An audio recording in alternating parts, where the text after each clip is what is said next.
Elena Ashford stood at the floor-to-ceiling windows of her penthouse, her fingertips resting against glass so pristine it might as well have been invisible.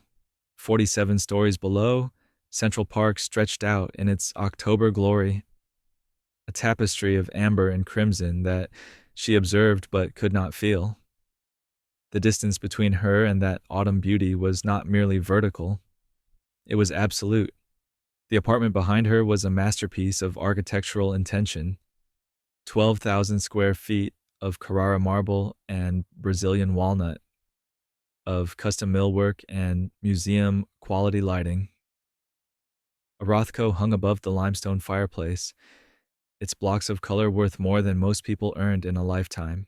Three, the Baccarat chandelier in the foyer, $47,000 of hand-blown crystal, cast prismatic light across surfaces so meticulously maintained they showed no evidence of human habitation.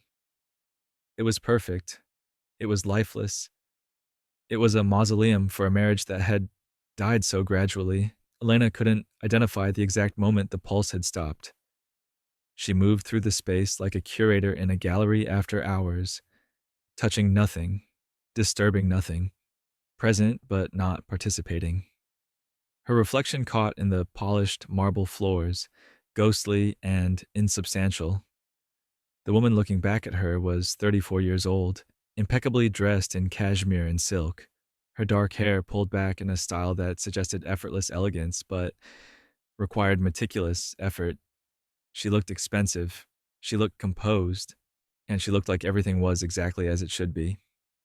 The illusion was flawless. In the kitchen, a temple of sub-zero appliances and Le Cornu ranges that rarely saw use, Elena noticed the dining table set for one. Again. The chair at the head of the table, Marcus's chair, stood empty. 3 nights this week, 14 times this month. She'd stopped counting the year before, but her mind still tallied the absences with the precision of an accountant recording losses. Her phone illuminated with a text message, the blue glow harsh against the warm lighting Vincent had insisted the interior designer install. Vincent. She still thought of her husband by his first name sometimes, as if creating distance between herself and Marcus Ashford, real estate mogul, would somehow make the emptiness more bearable. The message was brief, client dinner running late. Don't wait up. Elena read it once. She'd received variations of this text so many times she could have assembled them into a greatest hits collection. Stuck at the office, meeting going long, emergency with the Tribeca deal. Don't wait up, don't wait up, don't wait up. She didn't respond. What would be the point? Instead, she walked through the apartment, conducting an inventory of her life's material worth. The Fendi sofa, custom made in Milan, $23,000. The Hermes throw blankets artfully arranged on the guest bed that had never hosted a guest, $4,000 each. The Dornbracht fixtures in the master bathroom, their polished chrome catching light like liquid metal, $12,000 for the shower system alone. She paused at the door to what had once been her office. For the first 2 years of their marriage, this room had been hers, walls lined with art history texts, her desk positioned to catch morning light, her research materials spread across every surface in organized chaos. Now it was Marcus's secondary closet. Tom Ford suits hung in garment bags, Hermes ties organized by color, Ferragamo shoes lined up with military precision, her framed master's degree from Columbia, her thesis on Baroque restoration techniques, her published papers on authentication methodology, all of it buried behind his wardrobe, archived like evidence of a life that no longer mattered. Elena closed the door. Her hand moved instinctively to her abdomen, a gesture she caught herself making more frequently over the past 3 days. 8 weeks pregnant. The second child Marcus didn't know about yet because there had been no right moment to tell him. Or perhaps because there were no moments at all. Right or wrong, just passages of time they occupied in the same space without truly inhabiting the same reality. She'd planned to tell him tonight. Had rehearsed the words in the shower, in the car, during the 20 minutes she'd spent getting ready for a dinner that would not happen. I have something to tell you. I'm pregnant. We're going to have another baby. But the words felt impossible now, dissolving before they could form. How did you share news of creation with someone who barely acknowledged your existence?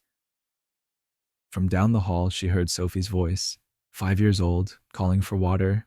Elena moved toward her daughter's room, the only space in the apartment that felt genuinely inhabited. Toys scattered on the floor, crayons on the desk, a painting of their family taped to the wall, 3 stick figures holding hands, the mother's figure larger than life because Sophie had insisted mommy was the most important. Elena poured water from the Brita in Sophie's bathroom, even here, filtered perfection, and held the cup while her daughter drank. Sophie's eyes, Marcus's eyes, looked up at her with absolute trust. Where's Daddy? Working, sweetheart. Go back to sleep. He's always working. I know, baby. I know. Elna tucked the covers around Sophie, kissed her forehead, and stood in the doorway for a moment, watching her daughter's breathing slow into sleep. This child was the reason she'd stayed. The reason she'd made herself smaller.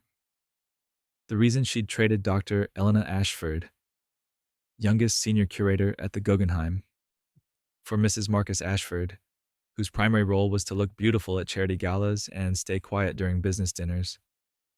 When had she become invisible? When had she traded herself for this address? She returned to the living room as night settled fully over Manhattan. The city lights below blazed with aggressive brightness. Millions of lives unfolding in the towers and brownstones. People fighting and loving and creating and destroying. She was 47 floors above it all, sealed in climate-controlled perfection, unable to touch any of it. Elena didn't turn on the lights. The darkness felt appropriate. Honest. She sank onto the $23,000 sofa and whispered into the emptiness, I used to matter. The statement hung in the air, not a lament, but an equation beginning to solve itself. She pulled out her phone, opened her banking app, reviewed their joint Amex statement. Most of the charges she recognized. The usual rotation of Whole Foods, Bergdorf Goodman, Sophie's private school. But there, 3 days ago, a charge she didn't recognize. Graff Jewelers. $34,000. Their anniversary was 7 months away. Sophie's birthday had passed. Her own birthday, forgotten by Marcus entirely, had been 3 weeks ago. She scrolled back through previous months. Cartier, Tiffany, La Perla. Charges she'd seen but not questioned, assuming they were gifts for clients, business necessities she didn't understand. But $34,000 at Graff was not a business expense. Elena set the phone down, her curator's mind already working, cataloging inconsistencies the way she'd once cataloged authentication, discrepancies, and disputed paintings. Marcus's new cologne, expensive and aggressive. His gym membership at Equinox, the exclusive one in Tribeca, miles from his office. The password manager app on his phone, locked with a code she didn't know. The pieces were assembling themselves into a picture she didn't want to see. At 11:34 p.m., unable to sleep, unable to think about anything except that Graff charge, Elena made a decision that would change everything. Marcus's laptop sat on the kitchen counter, left carelessly like he left everything, confident in his dominion, certain of his security. The password was Sophie's birthday. It had always been Sophie's birthday. He'd never bothered to change it because he'd never imagined a reason to protect his digital life from his wife. Elena's hands hovered over the keyboard. This was a line. Crossing it meant admitting something was wrong. It meant distrust. It meant the possibility of finding something that couldn't be unfound. But the $34,000 charge wouldn't leave her mind. She typed the password. The laptop screen cast blue light across Elena's face, transforming the kitchen's warm designer lighting into something cold and surgical. The desktop appeared, organized folders, minimal icons. The aesthetic of a man who believed control was achieved through appearance. Elena's pulse hammered in her throat. Her fingers felt numb. She opened his email. The inbox contained thousands of messages, years of correspondence, business deals, contracts, the documentary evidence of Marcus Ashford's commercial empire. Elena scrolled, unsure what she was looking for, knowing only that something was wrong. Then she saw it, a folder labeled simply V, just the letter, nothing else. Her hand trembled as she clicked. 6 months of emails, hundreds of messages. The first few were professional, discussions about a Tribeca development, zoning meetings, investor presentations. The language was formal, respectful. Then around email 15, a subtle shift, a joke, a personal observation. By email 25, dinner plans. Elena's breathing went shallow. By email 40, hotel confirmations. The Mark Hotel, $1,847 per night. 14 separate reservations over 6 months. The dates scrolled past, each one a small detonation in her chest. January 7th, January 21st, February 4th, February 18th. A pattern emerging, every other weekend, with military precision. She clicked on attachments. Receipts appeared like accusations typed in 12-point font. Maria Restaurant, $847. Le Bernardin, $1,200. Babo, $653. La Perla Lingerie, $2,300. Size small. Not her size. She was medium, had been since Sophie's birth. And there it was. Graf Jewelers, Spring Collection, aquamarine necklace, $34,000. Aquamarine. Elena's birthday was in December. Turquoise. Sophie's was in August. Peridot. Marcus's was in March. Aquamarine. This wasn't his birthstone. This was someone else's. She scrolled further, each message a surgical incision. The language evolved from professional to familiar to intimate. Can't wait to see you tonight. You make everything better. Being with you is the only time I feel real. Elena's vision blurred. She blinked, forcing herself to see clearly. This was not the time for tears. This was the time for documentation. Her curator's training activated like muscle memory. When faced with a work of unknown provenance, you didn't trust your emotional reaction. You gathered evidence. You cross-referenced sources. You built an irrefutable case. She created a new email account on her phone, a burner address with a randomly generated name. She began forwarding emails to herself. Every dinner reservation, every hotel confirmation, every message that proved this wasn't speculation, but documented fact. She found his iCloud account. The password was the same, Sophie's birthday, because Marcus's imagination extended only to his successes, never his vulnerabilities. A hidden photo folder appeared, private, encrypted with Face ID, but the laptop's browser had cached the authentication. Elena clicked.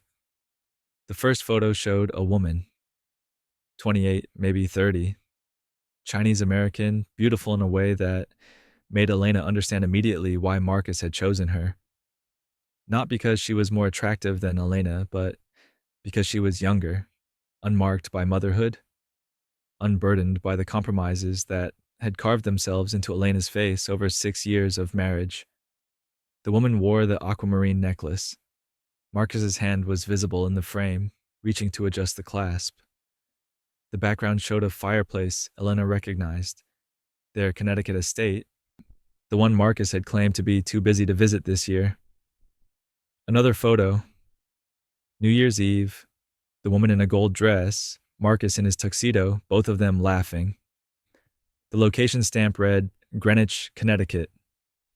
The same night, Marcus had told Elena he was in Boston for an emergency meeting with investors. Elena's hand moved to her mouth. Nausea rose hot and fast. She found credit card statements going back 18 months. The affair predated her last pregnancy. He'd been sleeping with this woman while Elena carried Sophie. While she'd suffered morning sickness and swollen ankles and the profound physical transformation of creating his child, he'd been buying aquamarine necklaces for someone else. The numbers became obscene. $340,000 in cash withdrawals, wire transfers to a Delaware LLC she didn't recognize, $2.3 million, corporate credit card charges at luxury retailers, none of the purchases appearing in their home safe, a Tribeca co-op board application, $4.5 million, Marcus's name alone, and there, listed as domestic partner, Vanessa Chen. Vanessa, V junior partner at Ashford Realty, 28 years old, Stanford, MBA. 6 months of employment corresponding exactly to 6 months of emails. Elena found text messages Marcus had deleted, but that still existed in his cloud backup. Messages discussing when the divorce is final. Vanessa asking when he would finally leave her. Marcus complaining that Elena had no ambition, that she'd given up on being interesting, that staying married to her was like living with a beautiful ghost. The words carved themselves into Elena's consciousness with diamond-edged precision. At 2:17 a.m., Elena closed the laptop. She replaced it exactly as she'd found it, angle precise, distance from counter edge measured. Marcus would notice nothing amiss. He never noticed anything. She walked to the master bathroom, knelt on the travertine floor, and vomited into the toilet that cost more than most people's monthly rent. When the spasms subsided, she remained on the floor, tiles cold against her knees, forehead resting on her arm. Her body shook. Her mind, however, had gone eerily still. While I was carrying his daughter, he was buying another woman aquamarines. He spent more on one necklace for her than on my last birthday, anniversary, and Christmas combined. I am not crazy. I am not paranoid. I am not wrong. The progression from shock to grief to rage happened in compressed time, each emotion detonating and dissolving like sequential fireworks. But beneath the emotional storm, something colder was crystallizing. Elena sat up. She looked at herself in the mirror, the same mirror where she'd applied makeup for a dinner that hadn't happened, in a marriage that had ended long before she'd known to call the time of death. She pulled out her phone and began a different kind of search. Manhattan divorce attorneys, forensic accounting services, high net worth asset protection. The shift was complete. Sorfei, she was no longer a wife discovering betrayal. She was a general planning annihilation.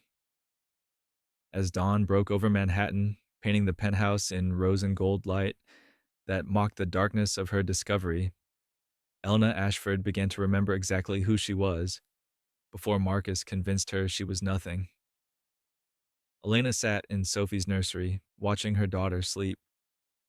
The room smelled of lavender and childhood, the only scent in the entire apartment that felt genuine. Outside the window, the city was waking. She could hear the distant sound of traffic, delivery trucks making their pre-dawn rounds, the mechanical symphony of Manhattan coming alive. She hadn't slept. Her phone contained 217 screenshots. Her secret email held copies of every incriminating message. Her mind held perfect recall of every receipt, every date. Every lie documented in digital permanence. But as light crept across Sophie's face, Elena wasn't thinking about evidence. She was thinking about how she'd arrived here, not in this room, but in this life. Not seeking blame, but understanding the architecture of her own dismantling. Memory pulled her backward. 7 years ago. The Guggenheim. A benefit for the museum's acquisition fund.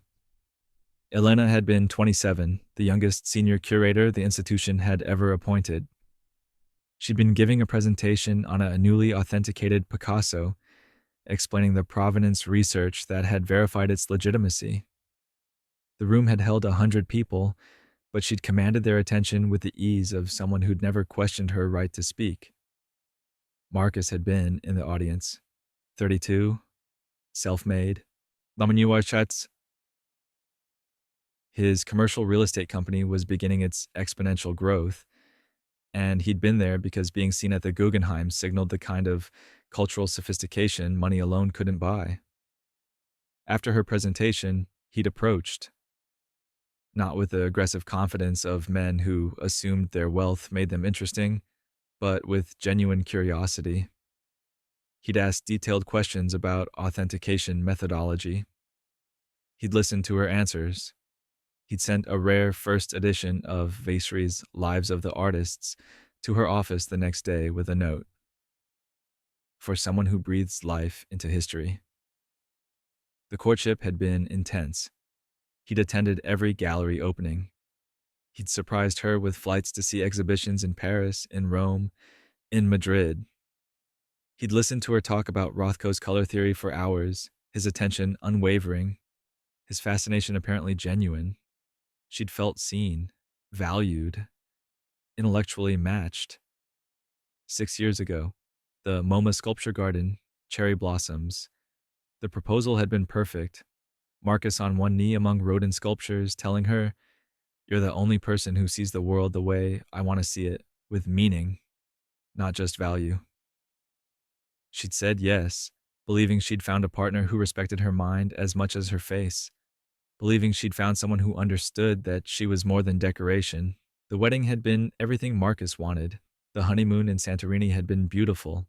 The first year had been good, not perfect, what was, but good enough. 5 years ago, the Guggenheim's director called with an offer, deputy director track, the position she'd been working toward since her doctorate, salary of $190,000, oversight of acquisitions, a path to running the museum within a decade. Elena had been ecstatic, had burst into Marcus's office to tell him, had watched his face transform from surprise to something she'd initially misread as concern, but later understood to be calculation. "That's amazing," he'd said. "But we're trying for a baby. The stress, the hours. Maybe after you have the baby. I'll support whatever you want. I'm just thinking about what's best for you." It had felt reasonable.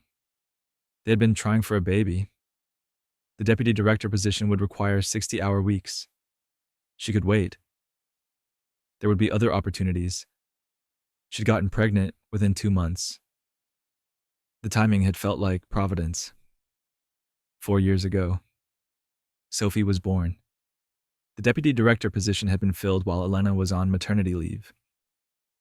"There will be other opportunities," Marcus had said, holding his newborn daughter, his face radiating paternal pride. "You're a mother now. That's the most important job in the world." Elena's maternity leave had stretched. Marcus suggested taking a year. "Bond with Sophie. We don't need the money." His company had just closed a $200 million deal. Her $190,000 salary had suddenly seemed almost quaint. She'd agreed. A year seemed reasonable. 3 years ago, the year became indefinite. Elena had interviewed for a curator position at Christie's, a step down from the Guggenheim, but still prestigious, still intellectual, still hers. Marcus had supported her verbally, but sabotaged her practically. He double booked her interview with a non-refundable vacation to St. Bart's. When she'd protested, he'd said, "You really think Christie's is worthy of your talents? You were on track to run the Guggenheim. Don't sell yourself short." She'd missed the interview, had stopped looking after that, had told herself Sophie needed her more, had told herself there was nobility in motherhood, in domesticity, in the choice to step back, had told herself lies that Marcus had carefully, systematically planted. 2 years ago, the penthouse. Marcus's net worth had hit $47 million. They'd moved from their Upper West Side townhouse to this 12,000 square foot monument to his success. Elena hadn't worked in 3 years. Her professional contacts had thinned. Gallery openings felt like visiting a country where she no longer spoke the language. People who'd once sought her expertise now greeted her as Marcus Ashford's wife. The shift had been gradual enough that she couldn't identify the exact moment her identity had changed, the exact moment she'd stopped being Dr. Elena Ashford and become Mrs. Marcus Ashford. Marcus had started traveling more, building the business, 3 days a week in other cities, 4 days, 5. Elena had started spending more time alone.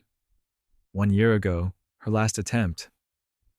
She'd suggested consulting work, part-time curation for private collectors, something to keep her mind engaged, her skills current. Marcus's response had been immediate irritation. Why? For $40 an hour? To prove something? You have everything here. The subtext had been clear. You're not contributing financially anyway, so why pretend? She'd let it drop. Her self-worth had evaporated like water in sun, leaving only residue she couldn't quite identify. 6 months ago, Vanessa Chen. Marcus had hired her. Young, brilliant, ambitious, everything Elena used to be. He'd brought her to a company dinner, and Elena had watched him light up in Vanessa's presence in a way he hadn't with Elena in years. Watched him lean forward when Vanessa spoke. Watched him laugh at her observations. Watched him become animated, engaged, alive. Elena had felt the shift, but told herself she was paranoid, insecure, postpartum hormones still lingering even 2 years after Sophie's birth. She told herself lies because the truth was too devastating to face. Sophie stirred, her small hand reaching out, finding Elena's. Elena held her daughter's fingers, so tiny, so trusting. Present-day Elena analyzed each compromise with brutal clarity. Marcus hadn't trapped her with violence. He'd trapped her with comfort, with erosion, with 1,000 reasonable-sounding suggestions that had, brick by brick, dismantled her professional identity and replaced it with dependence. Isolate, diminish, replace. The pattern was so clear now she couldn't understand how she'd missed it. She'd stayed not from love, that had died gradually, imperceptibly, like a plant deprived of light. She'd stayed from practical dependence, from the sunk cost of 6 years, from the fear of upheaval, from the profound psychological weight of admitting that the narrative she'd constructed, successful marriage, supportive husband, conscious choice to prioritize family, was fiction. But there was something else rising now, beneath the grief and rage and humiliation. Something diamond hard and absolutely clear. She thought of her Columbia mentor, Dr. Vivienne Marsh, the woman who'd guided her dissertation, the woman who'd predicted a brilliant career, the woman whose calls Elena had stopped returning after the wedding because Marcus had made subtle comments about how much time she was spending with that demanding woman. Dr. Marsh was now a trustee at the Frick Collection, a private art advisor to billionaires, a woman who'd built her own empire while men like Marcus had tried to make her smaller. Elena had let that relationship fade, had let so much fade. She thought of her thesis, Restoration versus Revenge in Baroque Art. She'd spent a year studying Artemisia Gentileschi's violent justice paintings, women wielding swords, Judith beheading Holofernes, Joriel driving a tent spike through Caesara's temple, images of women who refused to be victims, who transformed suffering into power. Elena had written about those paintings with academic distance, never imagining she'd understand them viscerally. Sophie woke fully, rubbing her eyes. Mama? Elena lifted her daughter, held her close, breathed in the scent of Johnson's baby shampoo and innocence. She kissed Sophie's forehead and whispered, I'm going to show you what it looks like when a woman saves herself. Sophie didn't understand, but she would. Someday she would understand that her mother had been strong enough to refuse to disappear. The grief had calcified into something unbreakable. The victim was dead. The strategist was born. Over the following 10 days, Elna conducted an investigation that would have impressed a forensic accountant. She approached it the way she'd once approached a damaged Renaissance panel requiring authentication: methodical, documented, emotionless. On day one, she visited a bodega in Queens, far from their neighborhood where no one knew her, and purchased a new laptop with cash. $2,400 from her emergency fund, money saved from birthday gifts, and her mother's inheritance, kept secret in a safety deposit box Marcus didn't know existed. The laptop became her war room, using public library computers and coffee shop Wi-Fi, never their home network, never anything Marcus could trace. Elena established anonymous cloud accounts, created encrypted folders, built systems for documentation that would stand up in any court. Every evening, so when Marcus was working late, she now understood exactly what that meant. Elena systematically photographed his documents, his emails, his text messages. She discovered financial infidelity that made the affair almost secondary. 3 credit cards she hadn't known existed: American Express Black, Chase Sapphire Reserve, City Executive, combined credit limits of $800,000, a Chase private client checking account with $847,000, his name only. Community property laws should have made this a joint asset. Marcus had hidden it with the casual arrogance of someone who'd never considered being caught. Venmo transactions to Vanessa: $500 to $1,200 weekly. Labeled consulting. No consulting agreement in the company's files. Just payments that looked suspiciously like an allowance, calendar entries for client meetings that matched hotel reservation timestamps with perfect correlation. The Mark Hotel, the Carlisle, the Greenwich Hotel. The locations varied, the pattern didn't. Elena created a spreadsheet. She had a systematic mind, the same mind that had once authenticated a disputed Caravaggio by cross-referencing dendrochronological data with historical shipping records. She brought that same rigor to documenting her husband's betrayal: $340,000 in unexplained cash withdrawals over 18 months, corporate credit card charges at Cartier, Tiffany, Graff. None of the jewelry appeared in their home safe, all of it presumably adorning Vanessa Chen's body. Wire transfers to a Delaware LLC she didn't recognize. $2.3 million total. Elena researched the LLC, discovered it was a shell corporation, traced it through 3 subsidiary companies to offshore accounts in the Cayman Islands, totaling $8.7 million. Marcus had been siphoning marital funds that should have been community property, into hidden accounts for 3 years. This wasn't just infidelity. This was systematic financial fraud. Elena photographed everything they owned. Title documents for the penthouse. $12.8 million purchase price. Marcus's name only, but purchased during the marriage. Community property laws should have protected her. Marcus had structured it as if she didn't exist. Stock certificates for Ashford Realty Holdings, worth approximately $34 million. Partnership agreements for real estate deals. Documents she'd signed without reading, trusting her husband, believing she was building a shared future. She found their pre-nuptial agreement in Marcus's office safe. The combination was Sophie's birthday. He'd always been predictable.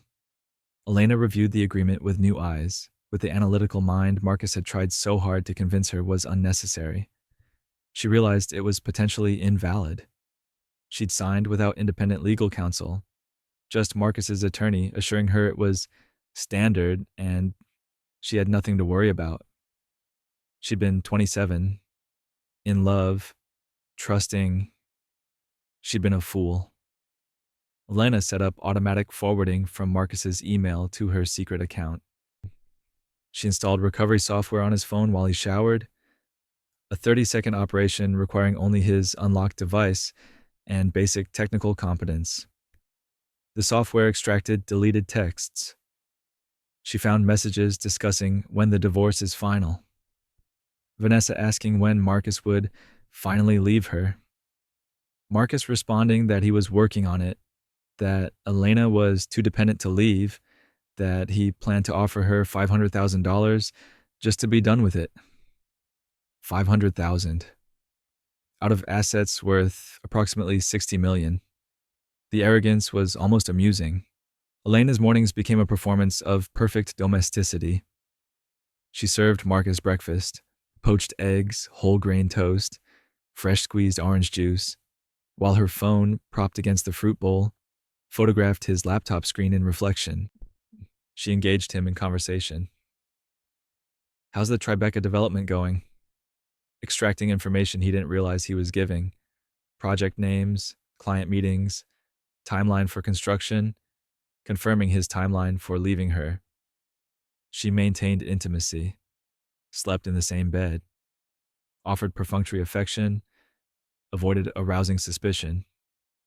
Internally, she was clinical, detached.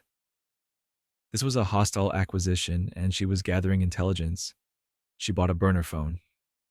$79 cash from a bodega in Queens. Got a safety deposit box at a bank Marcus had never used. Stored copies of everything. The rage was still there, simmering beneath her skin like fever.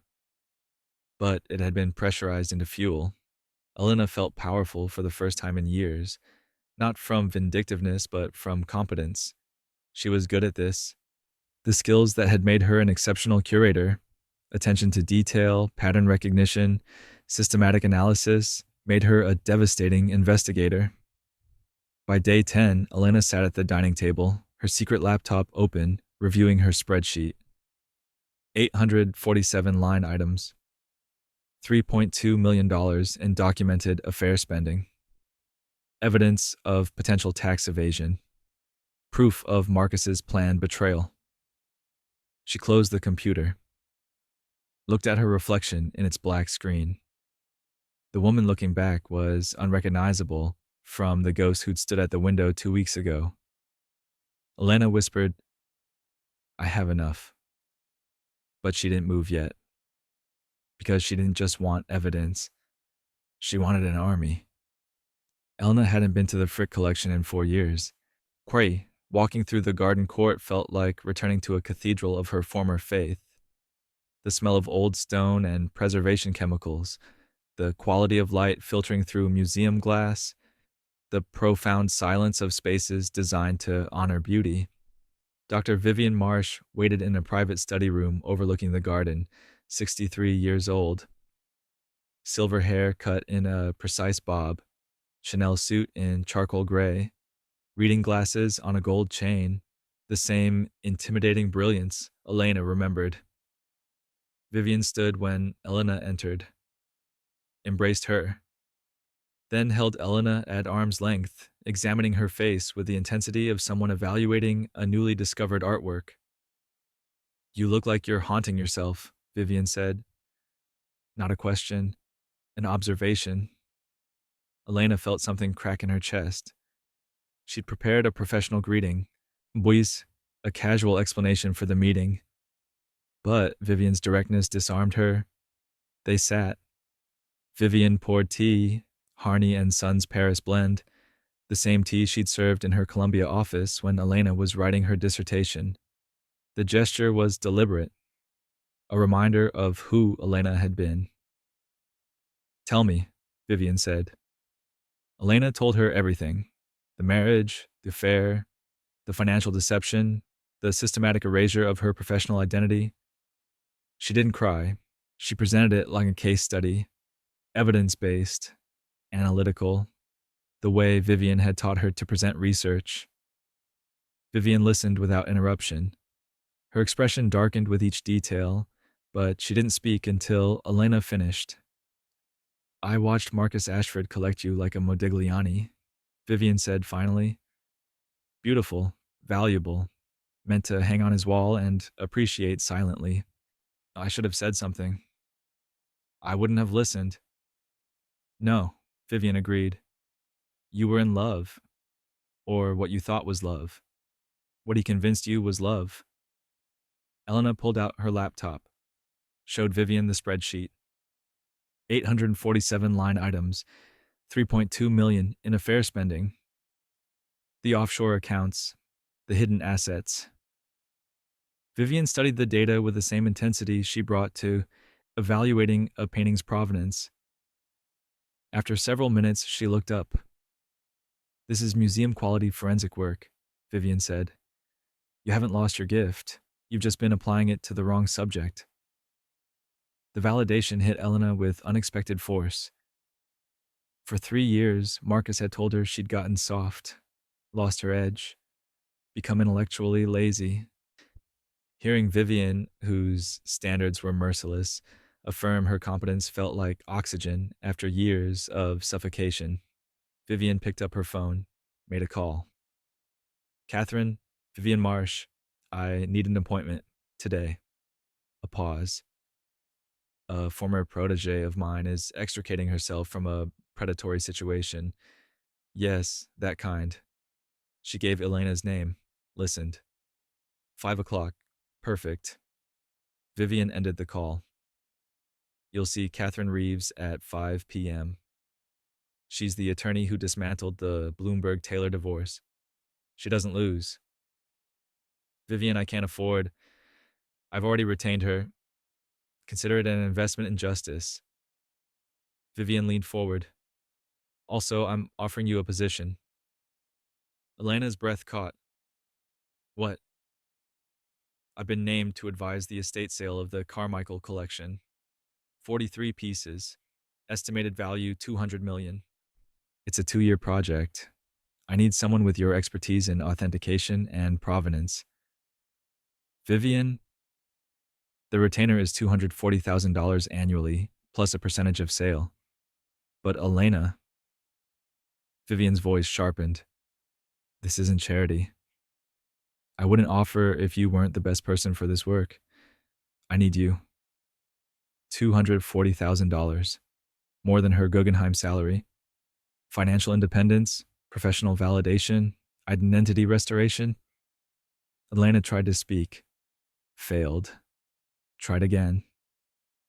"I have a daughter. I'm pregnant. I don't know if I can." "Your daughter needs to see you powerful more than she needs you present for every snack time," Vivienne said. "And pregnancy is temporary. Your capabilities are permanent." Vivienne slid a folder across the table. "When you walk into Catherine Reeves' office at 5 o'clock, you walk in as Dr. Elena Ashford, senior art advisor to the Carmichael estate, not Marcus's soon-to-be ex-wife. Do you understand? You have institutional power now." Elena opened the folder. A formal offer letter. $240,000 annually. Benefits. Title: Senior Art Advisor, Carmichael Collection Project. "Marcus didn't make you irrelevant," Vivienne said. "He just convinced you that you were. Men like him need women to believe their own diminishment. It's how they maintain control." Elena's hands trembled. She set the folder down before she crushed it. "Does Marcus know you're meeting with me?" Vivienne asked. "No." Vivienne smiled. "Good. Let him underestimate you until the very last moment." She stood, walked to the window overlooking the garden. "Harrison Chen sits on the board at Christie's with me. Vanessa's father. He doesn't know about the affair yet. He's traditional. Old Hong Kong money. Would be quite displeased to learn his daughter is involved in breaking up a family." The information hung in the air, not a threat, but a possibility. "The Carmichael collection includes a Gentileschi," Vivienne continued.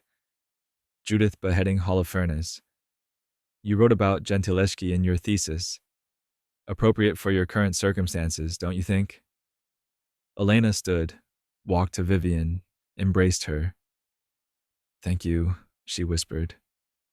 "Don't thank me yet," Vivienne said. "The work begins now."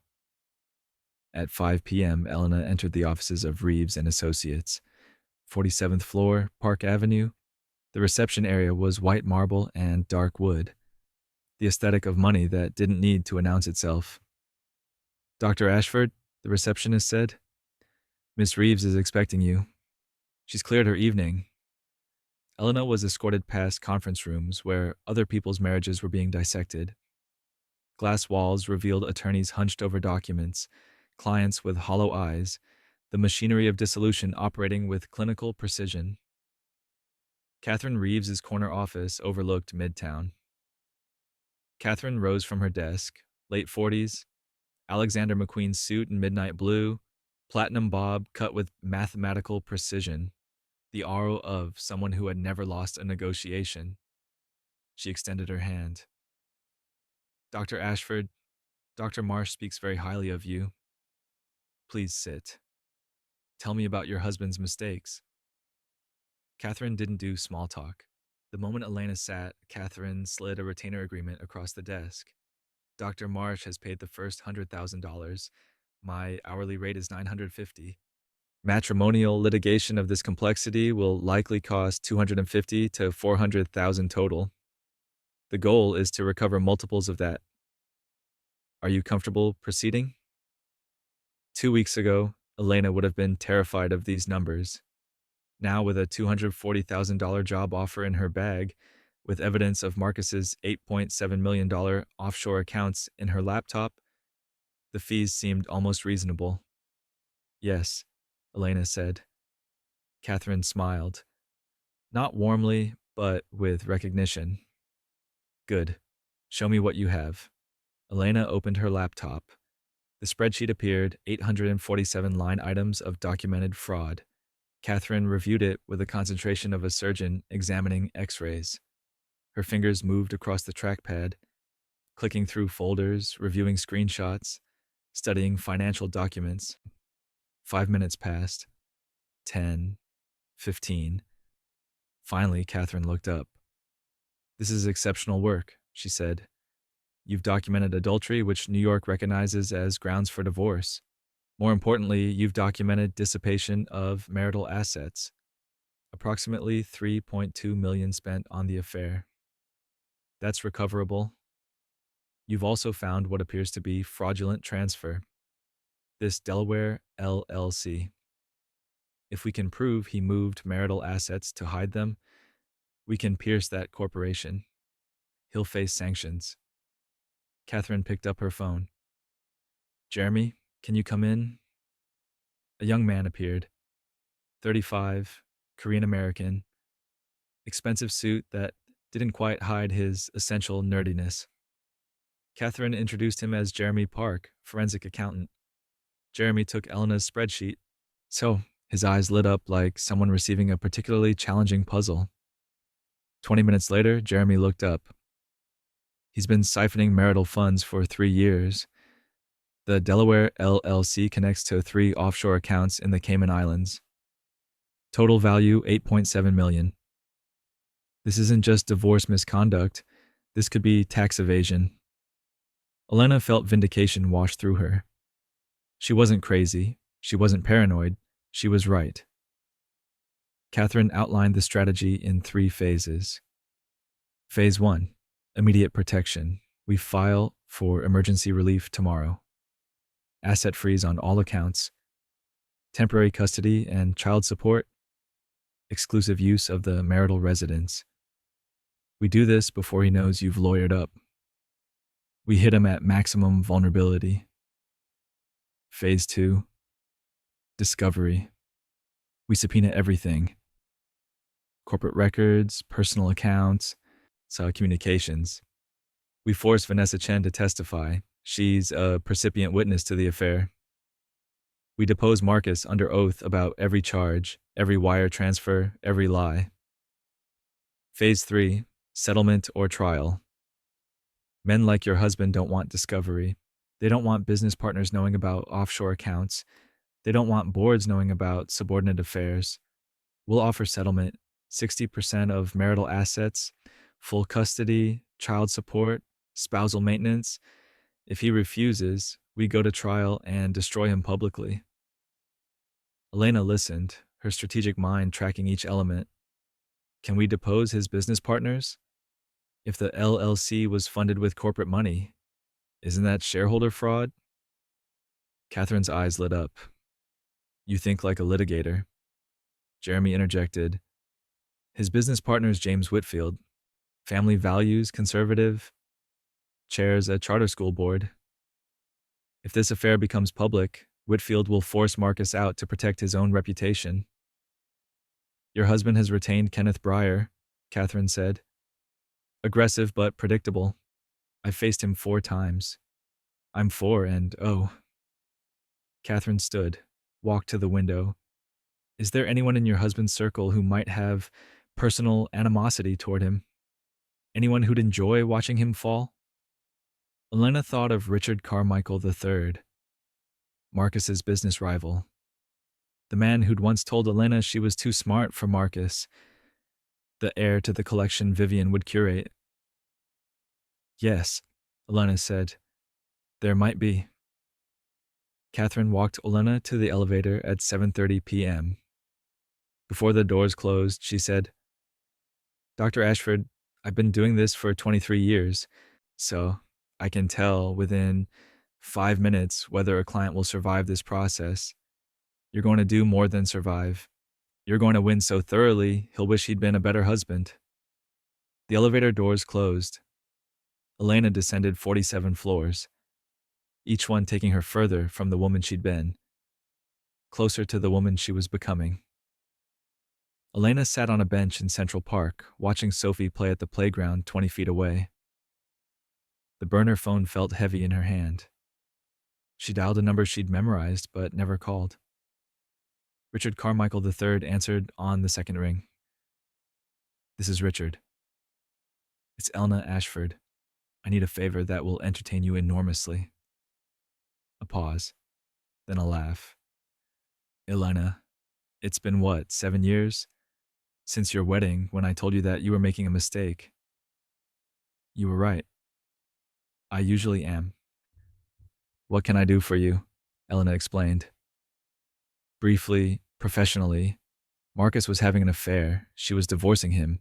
She had an attorney, a plan, documentation, but she needed one more thing. I need him to see that I'm not alone, not powerless, not his to discard. I need you to have dinner with me. Balthazar, Saturday night, 8 p.m. Richard laughed, genuine delight. Marcus Ashford has been trying to steal my Tribeca development deal for 6 months. He's been whispering to investors that I'm overextended, that my family's fortune is nostalgic mythology. Sitting across from you while he watches will be the finest entertainment I've had all year.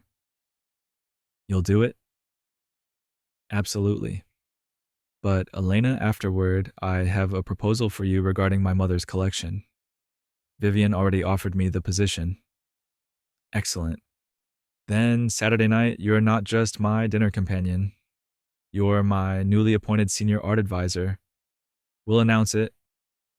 Marcus will realize you're not unemployed, desperate, or his dependent. You're employed by a family wealthier and more respected than he'll ever be. Elena closed her eyes. Thank you. Marcus Ashford is a man who mistakes money for class. It will be satisfying to remind him of the difference. The next 5 days were a study in parallel realities. Marcus's reality, planning a romantic Saturday dinner with Vanessa, finalizing the Tribeca deal, believing his life was on an upward trajectory. Elena's reality, orchestrating his comprehensive destruction. Wednesday, Catherine filed emergency motions, asset freeze, temporary custody, exclusive residence use, hearing scheduled for Monday morning. Marcus didn't know yet. Thursday, Jeremy confirmed the offshore accounts were definitively marital property, improperly hidden, tax exposure significant. Marcus didn't know yet. Friday, Elena had a final phone call with Vivienne, Catherine, and Richard. Everyone confirmed their roles for Saturday. Marcus didn't know yet. Saturday morning, Elena took Sophie to her mother's house in Connecticut. Girls' trip, she explained. Marcus barely looked up from his phone. That's nice, he said. Saturday afternoon, Elena prepared with the meticulousness of a general before battle. Hair appointment, blowout, sleek and severe. Nails, nude, professional. Makeup, Understated, powerful. She retrieved a dress from the back of her closet. Dior, black, elegant, purchased with her own Guggenheim salary 7 years ago. Never worn for Marcus. She'd been saving it, though she hadn't known for what. Now she knew. Louboutin heels, her grandmother's Cartier earrings, inherited, not given, earned through lineage rather than marriage. She booked a car service, not a taxi, a private Mercedes S-Class. She wanted to arrive like she mattered.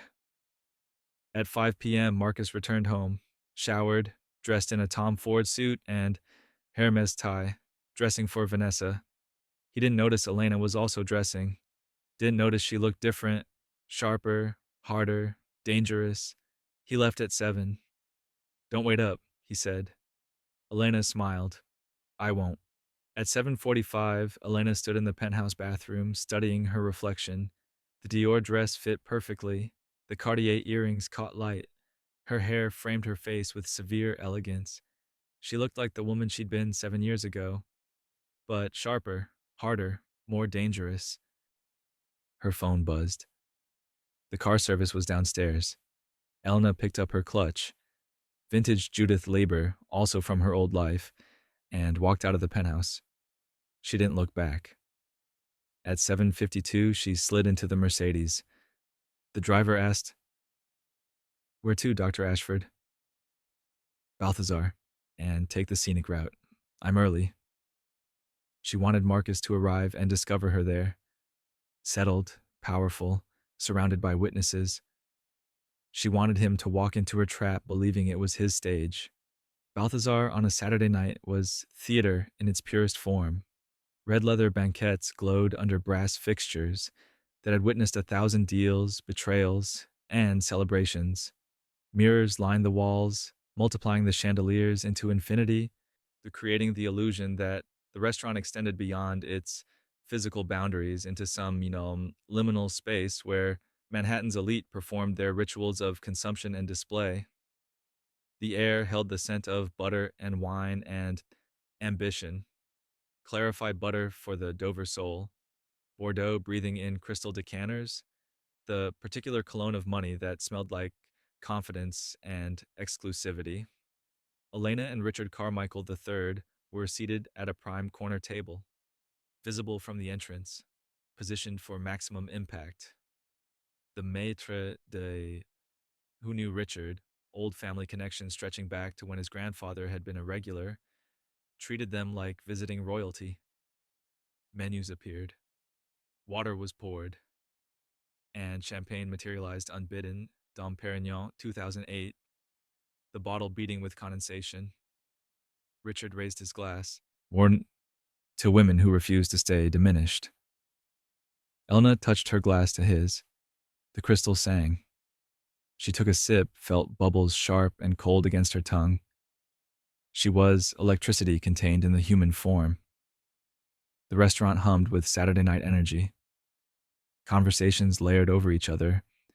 Deal-making, gossip, seduction, the endless machinery of social commerce. Other diners noticed Richard and Elena. Richard Carmichael III was recognizable in certain circles. His family name was on museum wings, hospital pavilions, university buildings. The kind of wealth that predated the city's current generation of self-made millionaires. Elena, on his arm, became someone important by proximity. She positioned herself facing the entrance. She wanted to see Marcus arrive, wanted to watch his face change, wanted to catalog every microexpression when he realized his wife was not home, not irrelevant, not unaware. Richard settled into conversation with genuine interest. He asked about her plans for the Carmichael collection, authentication timelines, exhibition schedules, her methodology for provenance research. To any observer, they looked like colleagues, possibly more. Easy intimacy, shared laughter, mutual respect. The performance was flawless. At 8:15, they ordered steak frite for Richard, Dover sole for Elena. Though she could barely taste food lately, pregnancy nausea, a constant low-grade disturbance, but she needed to appear composed, sophisticated, unbothered. Richard told stories about his mother's collection. The Gentileschi they were authenticating. A disputed Caravaggio. The Vermeer Eleni herself had verified years ago. Saving his family $23 million they would have spent on a sophisticated forgery. My mother still talks about your eye for detail, Richard said. The way you caught that inconsistency in the canvas weave that every other expert had missed. Elena felt herself relaxing into the conversation. Remembering this version of herself, the expert, the professional, the woman people consulted rather than dismissed. But internally, she remained aware of every minute passing. 8:20, 8:25. Marcus's reservation was 8:30. He was always punctual, one of his few reliable qualities. At 8:31, the restaurant door opened. Marcus walked in with Vanessa Chen on his arm. Elena's heart rate spiked, then steadied. She'd prepared for this moment, rehearsed her reactions, controlled her breathing. Vanessa was beautiful. 28, Chinese-American, her features delicate and symmetrical in the way that photographed well and aged slowly. She wore a red dress that Elena recognized from Marcus's credit card statement. Valentino, $4,300, and around her neck, catching light like captured ocean, the aquamarine necklace, Graph, $34,000, glittering against her collarbone like a price tag. Marcus was in his element. Expensive suit, Tom Ford, the charcoal one he saved for important occasions. Confident posture, the walk of a man who believed he owned every room he entered. He was smiling, hand on Vanessa's lower back, proprietary. They approached the maitre d's stand. Marcus gave his name. The maitre d' nodded, began to lead them to their table. Marcus's path to his table required passing Elena's corner. He was mid-sentence saying something to Vanessa that made her laugh when his peripheral vision caught a familiar silhouette. He turned his head, saw Elena. The world stopped. Elena watched the sequence of his face like a curator analyzing brush strokes. First confusion, his brain trying to place her in this context, in this location where she had no business being. Then recognition, not just that it was Elena, but that she was here now dressed like someone who mattered. Then calculation, his strategic mind attempting to construct a narrative that made sense. Then panic, the narrative refusing to cohere. And finally, rage, hot and immediate and quickly suppressed. The entire sequence took less than 3 seconds. Elena held his stare. She didn't smile, didn't frown, didn't acknowledge him beyond eye contact. Just held his gaze with the calm of someone who had already won a game he didn't know he was playing. Then Marcus's eyes moved past her, registered the man sitting across from her. Richard Carmichael III. The rage in Marcus's face deepened, complicated by something else. Social humiliation, professional rivalry. The understanding that Elena was not just out. She was out with the one man in Manhattan. Marcus could not intimidate, could not outspend, could not erase. Richard noticed Marcus. His smile sharpened. He raised his champagne glass in a mock toast. Acknowledgement, challenge, dismissal. The maitre d' was trying to move Marcus along. Mr. Ashford, your table is this way. Marcus couldn't move. He stood frozen in fundamental cognitive dissonance. Elena didn't go out alone. Elena didn't know Richard Carmichael. Elena didn't wear dresses like that anymore, severe and elegant and absolutely herself. Elena didn't exist in spaces without his permission. But she was here. She was real. She was laughing at something Richard said, her head tilted back slightly, genuine joy in her expression. Vanessa noticed Marcus had stopped moving. She followed his gaze, saw a woman in black. Didn't recognize her.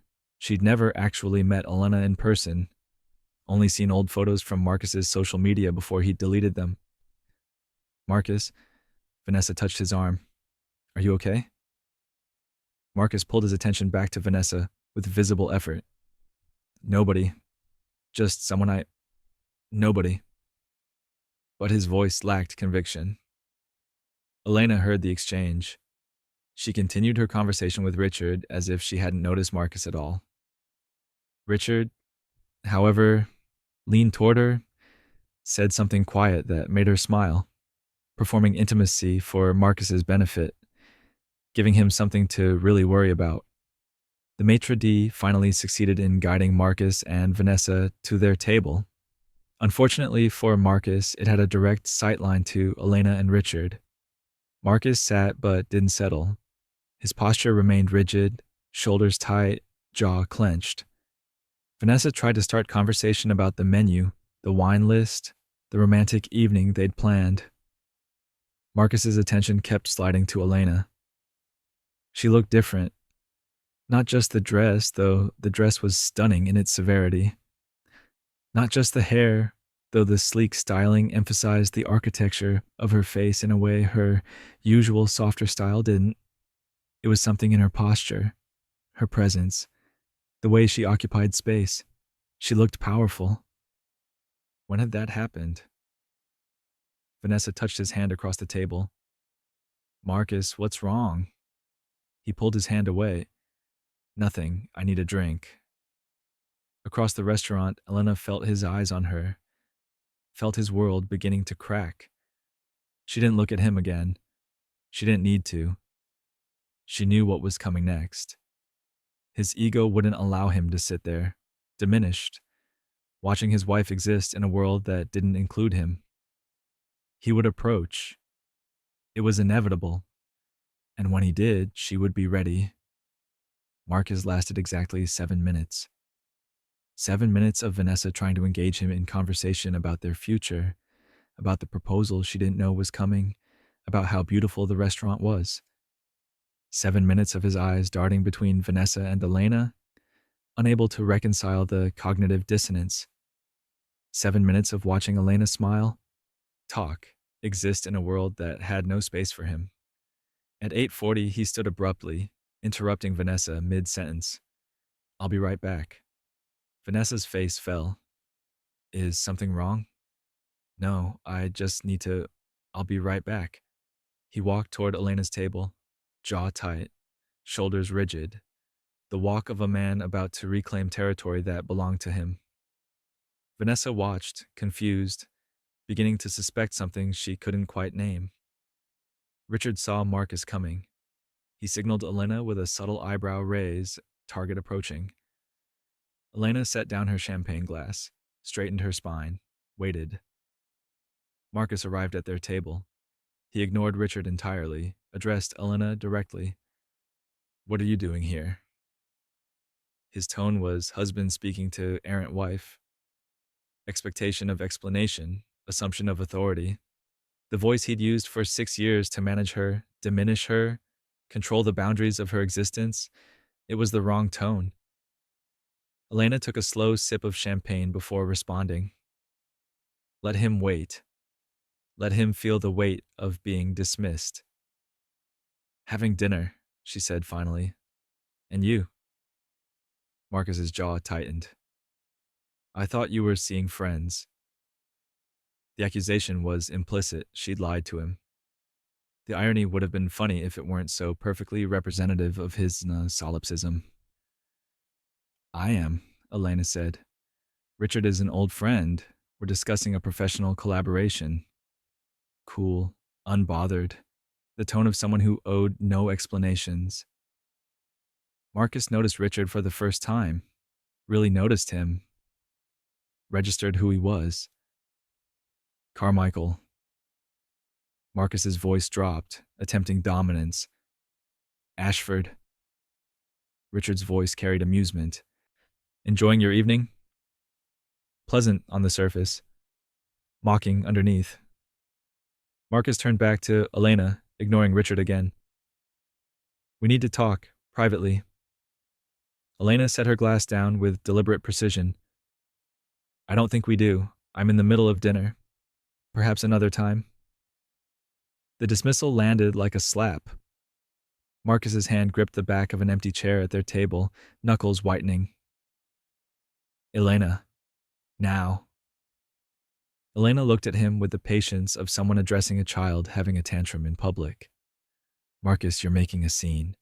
Your companion is watching. She gestured toward Vanessa, who was indeed staring, face pale, confusion transforming into something sharper.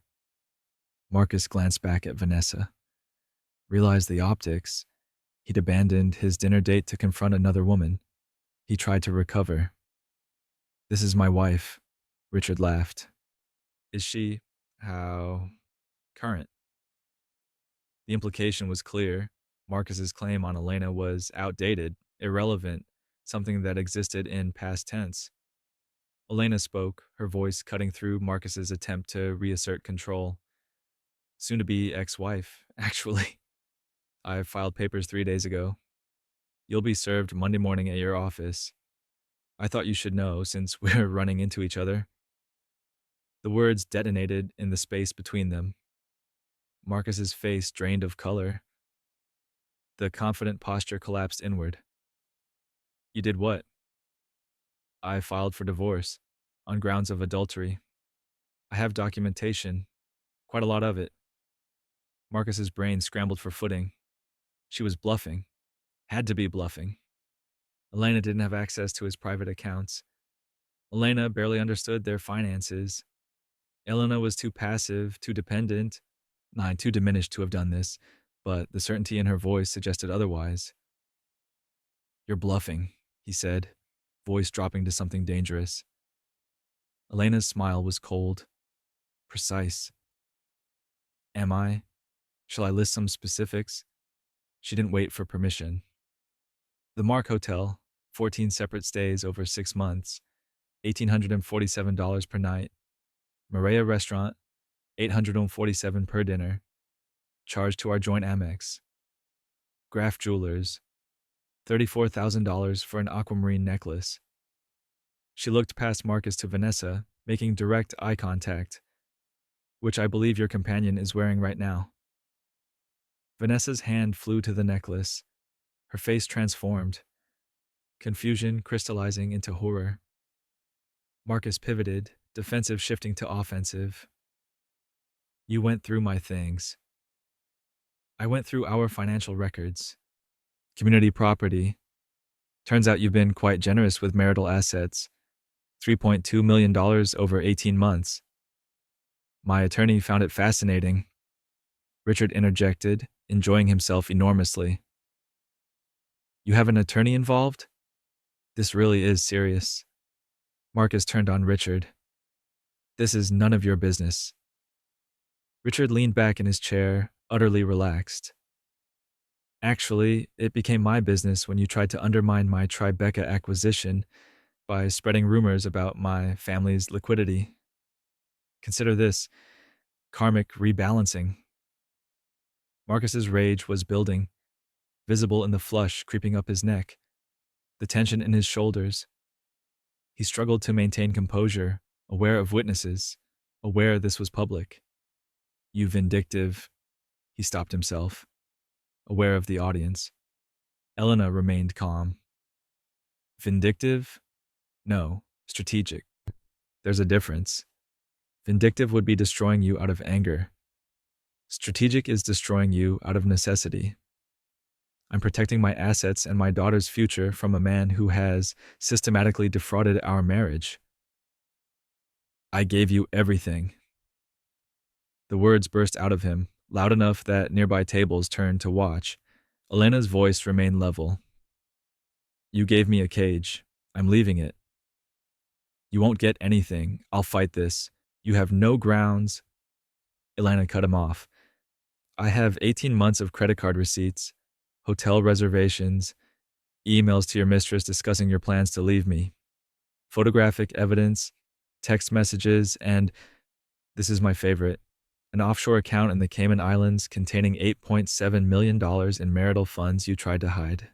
My forensic accountant is very thorough. Marcus went silent. The offshore account. She knew about the offshore account. The entire foundation of his defensive strategy, deny, minimize, offer a small settlement to make her go away, collapsed. If she knew about the Cayman accounts, what else did she know? We can talk about this at home, Marcus said, attempting to regain control. Like adults. Elena's smile didn't reach her eyes. We're not going home together, Marcus. I have exclusive use of the marital residence as of Monday's hearing. You'll need to find somewhere else to stay.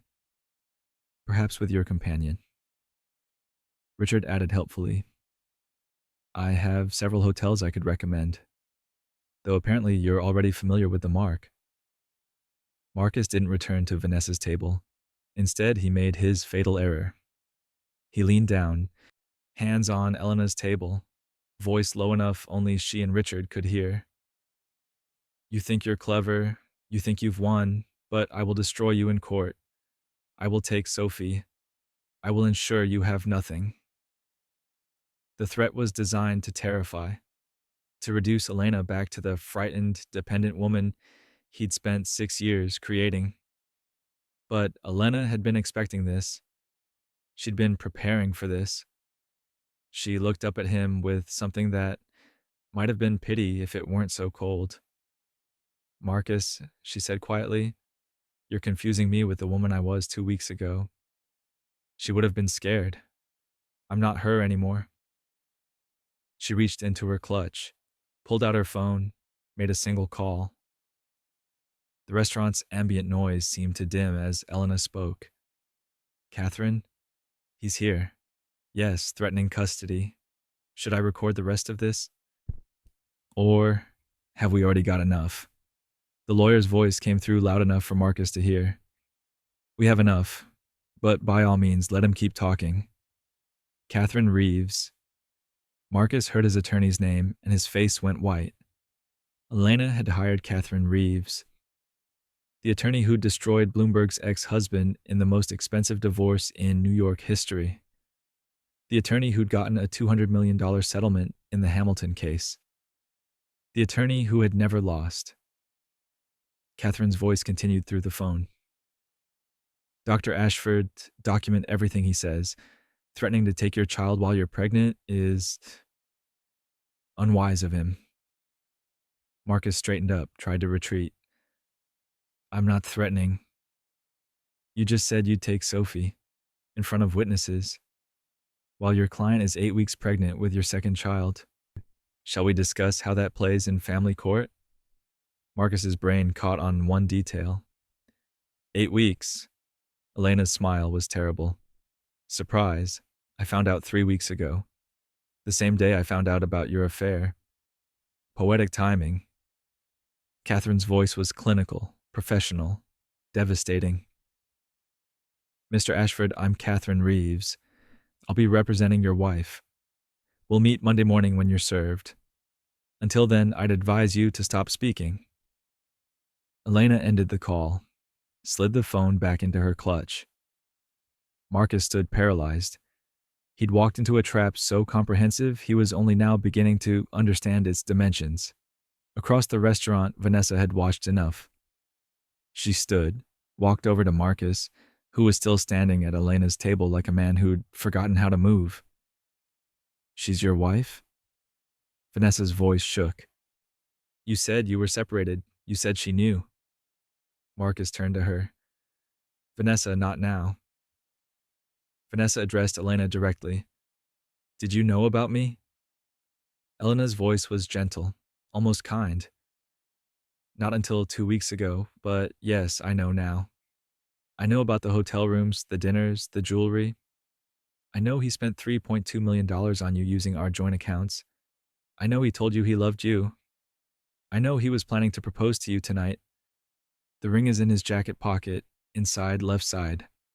Harry Winston, $87,000.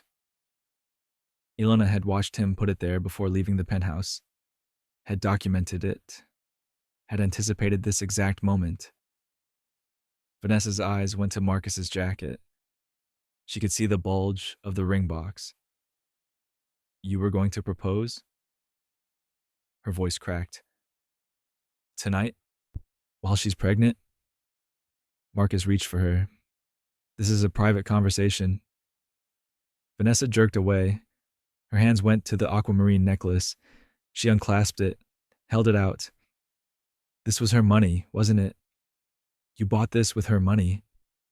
Marcus didn't answer. Couldn't answer. Vanessa dropped the necklace on the table between them. It landed on white linen, glittering like evidence at a crime scene. I'm done.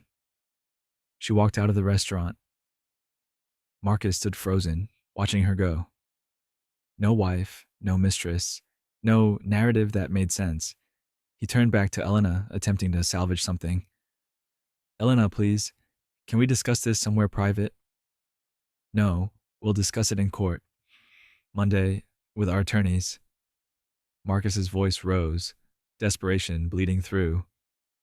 I can explain. Richard Carmichael cut in. Ashford, you're embarrassing yourself. Go home. Marcus turned on Richard. This is your fault. You turned her against me. Richard laughed. I assure you she managed that entirely on her own. I'm simply enjoying the show. The maitre d' approached, nervous. Mr. Ashford, perhaps? Marcus snapped at him. I'm not leaving. Alana spoke to the maitre d', not Marcus. It's fine. He'll leave when he realizes he's irrelevant. Marcus's voice rose to something close to shouting. I built this life. I gave you everything. Elena finally showed a flash of real anger. You gave me nothing I couldn't have built myself. You just convinced me I couldn't. That was your only talent. Richard Carmichael decided to accelerate the ruin. Ashford, since we're all being honest tonight, you should know I pulled out of the Tribeca development this afternoon. I sent a memo to the investor consortium explaining I had concerns about your financial management practices. They'll be auditing your company on Monday. Marcus stared at him. You what? I also contacted James Whitfield, your business partner, the family values conservative who chairs that charter school board. I thought he should know about your subordinate relationship with Ms. Chen. He was displeased. Expect a call from the board. Marcus's world was collapsing in real time. The business consequences were starting before the divorce was even official. Elena spoke quietly, precisely, each word a scalpel. You thought I'd stay quiet. You thought I'd be grateful for the scraps of your attention. You thought I was nothing without you. You were wrong on all counts. Marcus made one last desperate grab. Sophie needs her father. Sophie needs a father who doesn't teach her that women are decorative. You're not that father. His voice broke. I loved you. Elena stood for the first time in the conversation. In her heels, she was nearly eye level with him. She looked him in the eye. No, you loved the idea of me. The curator you could show off at parties. The wife who made you look sophisticated. The woman who stayed small so you could feel big. You never loved me. You loved your reflection in my eyes. She sat back down, turned to Richard. Dismissed Marcus entirely. I'm sorry. Where were we? Richard picked up the thread smoothly. Discussing the Gentileschi authentication timeline. I believe we were at 2026 delivery. They resumed conversation as if Marcus was not there. Marcus stood for 10 more seconds, waiting for her to look at him again. She didn't. He walked out of the restaurant alone. No wife, no mistress, no dignity. After Marcus left, the restaurant slowly returned to normal volume. Conversations resumed. Waiters moved again. The machinery of Saturday night luxury restarted. The maitre d' approached Elena's table, concerned. Dr. Ashford, I apologize for the disruption. Elena's voice was calm. No apology necessary. It was overdue. He retreated. Richard signaled for another bottle of champagne. To new beginnings. Elena touched her glass to his. To women who saved themselves. They drank. At the table Marcus and Vanessa had abandoned, the food grew cold, untouched. The bill, when it came, would be left unpaid. A small thing, but fitting. Marcus leaving messes for other people to clean. But not anymore. Never again. Elena and Richard finished dinner.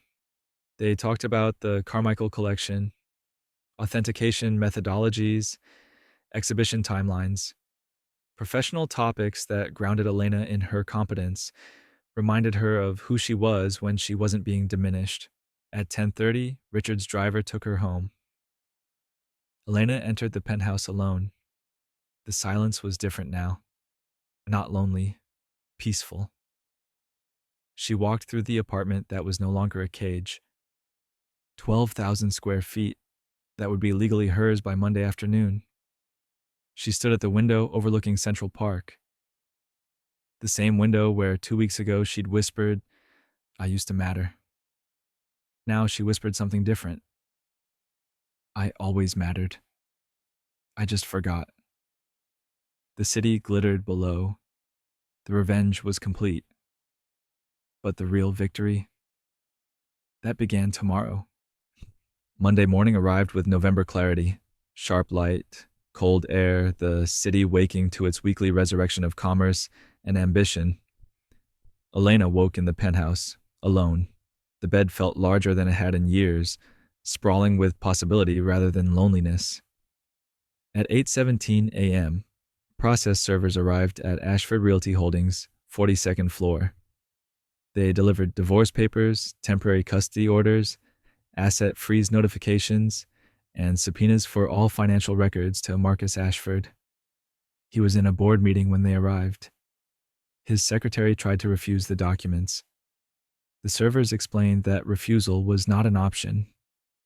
Marcus opened the envelope in front of 7 business partners. The color drained from his face. By 9 a.m., Catherine Reeves had filed a motion for emergency relief in Manhattan Supreme Court.